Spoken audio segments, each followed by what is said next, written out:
حضرات ہم استقبال کریں گے صوفیوں کی سرزمین سندھ کے درویش صفت گورنر محترم کامران خان ٹسوری کا، کہ جنہوں نے اس منصب پر فائز ہوتے ہی گورنر ہاؤس کے دروازے عوام الناس کے لیے کھول دیے ہیں۔ آپ کے درمیان موجود ہے ایک عوامی گورنر جو عوام میں ایسے ہی گھل مل جاتا ہے جیسے 19 میں سے ہے، اور ہم بہت شکریہ ادا کرتے ہیں محترم گورنر کا۔ اور ساتھ ہی میں درخواست کروں گا محترم گورنر سے کہ وہ اسٹیج پر براجمان ہوں تاکہ ہم اپنی تقریب آگے بڑھا سکیں۔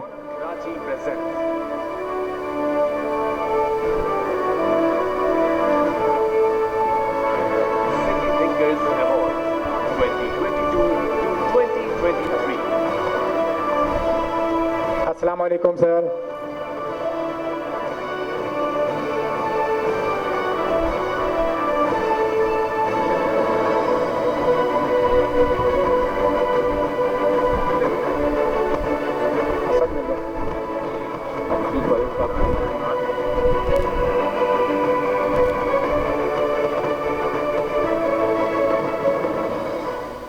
میں درخواست کروں گا ایڈمنسٹریٹر KMC محترم ڈاکٹر سیف الرحمان سے کہ وہ بھی براہ مہربانی اسٹیج پہ تشریف لے آئیں۔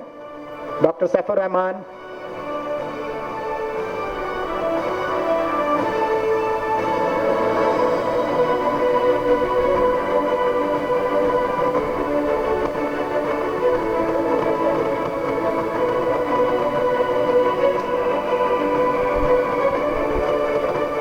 ہم اپنی تقریب کو آگے بڑھائیں گے، لیکن اس سے پہلے جو ہمارے فوٹوگرافر دوست ہیں وہ اپنی ذمہ داریاں پوری کر لیں، آرام سے تصویر کھینچیں۔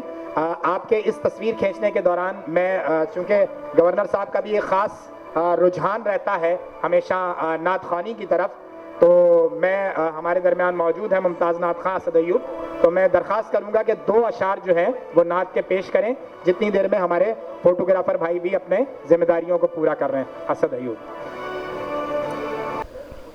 اللہم صلی علی سیدنا و مولانا محمد و علی آل سیدنا و مولانا محمد و بارک وسلم وصلو علیہ۔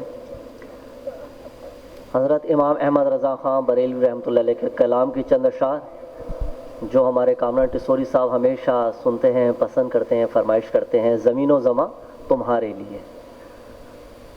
صلی اللہ علیہ یا رسول اللہ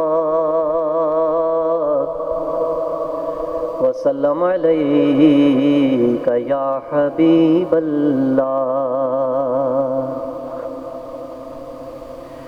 زمین و زمان تمہارے لیے، مکین و مکان تمہارے لیے، چنین و چنا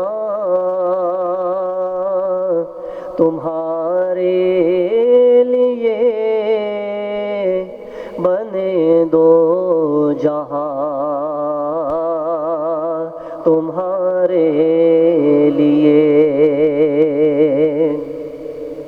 دہن میں زبان تمہارے لیے، بدن میں ہے جان تمہارے لیے، ہمارے یہاں تمہارے لیے، اٹھے بھی وہاں تمہارے لیے۔ اشارے سے چاند چیر دیا، چھپے ہوئے خور کو پھیر دیا، گئے ہوئے دل کو عصر کیا، یہ تاب و توا تمہارے لیے زمین و زمان تمہارے لیے مکین و مکان تمہارے لیے. جزاک اللہ, بہت شکریہ. سبحان اللہ. اور جہاں سے سلسلہ تکلم کا ٹوٹا تھا وہیں سے جوڑیں گے. میں پھر درخواست کروں گا ہمارے درمیان جرنلسٹ فورم کراچی کے سیکریٹری. میں صرف نام کا حوالہ نہیں بتاؤں گا چونکہ میری بھی ابتدا جرأت اور قومی اخبار سے ہوتی ہے, تو یہ ایک طویل سفر ہے.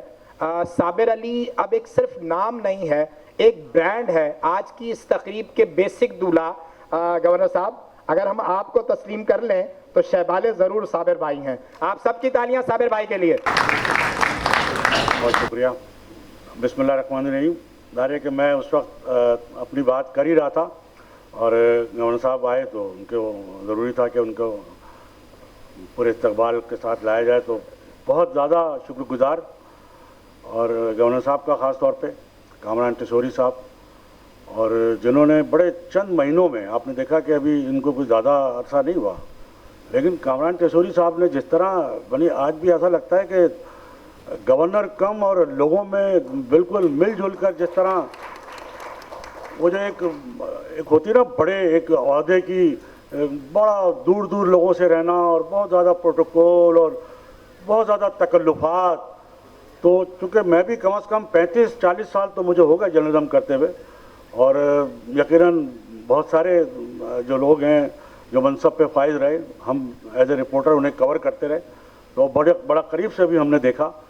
لیکن میں یہ دیکھتا ہوں کہ کامران ٹیسوری صاحب یعنی اپنے آپ کو یہ محسوس بھی نہیں ہونے دیتے کہ وہ گورنر ہیں. وہ اس طرح لوگوں کے پاس کہیں وہ چائے کے ہوٹل پہ چلے گئے, ڈھابے پہ چلے گئے, تو یہ بڑی خوش قسمتی ہے. اور ہیں بھی عام, یعنی یہ اس سے پہلے ہوتا یہ تھا کہ لوگ بڑے خواص میں آتے تھے کسی بھی بڑے منصب کے اوپر. تو کم از کم کامران ٹیسوری صاحب کا یہ اعزاز ہے کہ وہ ان خواص میں سے ہیں جو عوام الناس ہیں. تو میں بہت زیادہ شکریہ ادا کرتے ہوئے ان کا خیر مقدم کرتا ہوں.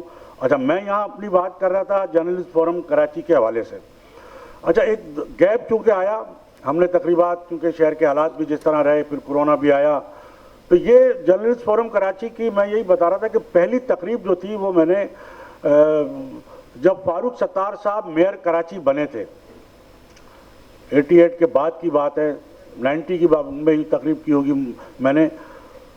اس وقت پلازا انٹرنیشنل ہوٹل بڑا اچھا شہر کا ہوٹل ہوا کرتا تھا, اور ہم جیسے متوسط طبقے کے لوگوں کے لیے ہم 5 اسٹار ہوٹل میں تو نہیں کر سکتے تھے, تو ہم نے وہ پلازا انٹرنیشنل میں تقریب کی تھی. تو فاروق ستار صاحب جو میئر کراچی تھے وہ چیف گیسٹ تھے تقریب کے, اور مجید عزیز جو ایک بڑا نام ہے صنعت کاروں میں, بزنس کمیونٹی میں, وہ سائٹ ایسوسیشن کے غالباً پہلے چیئرمین تھے یا اس وقت چیئرمین تھے, تو وہ صدارت انہوں نے کی تھی. تو میں یہ بالکل, اور اس کے بعد پھر ہم نے 2002 سے لے کے 2013 تک ہم نے متواتر تقریبات کی شہر میں, اور یہ سٹی تھنکرز ایوارڈ کا اجرا کیا.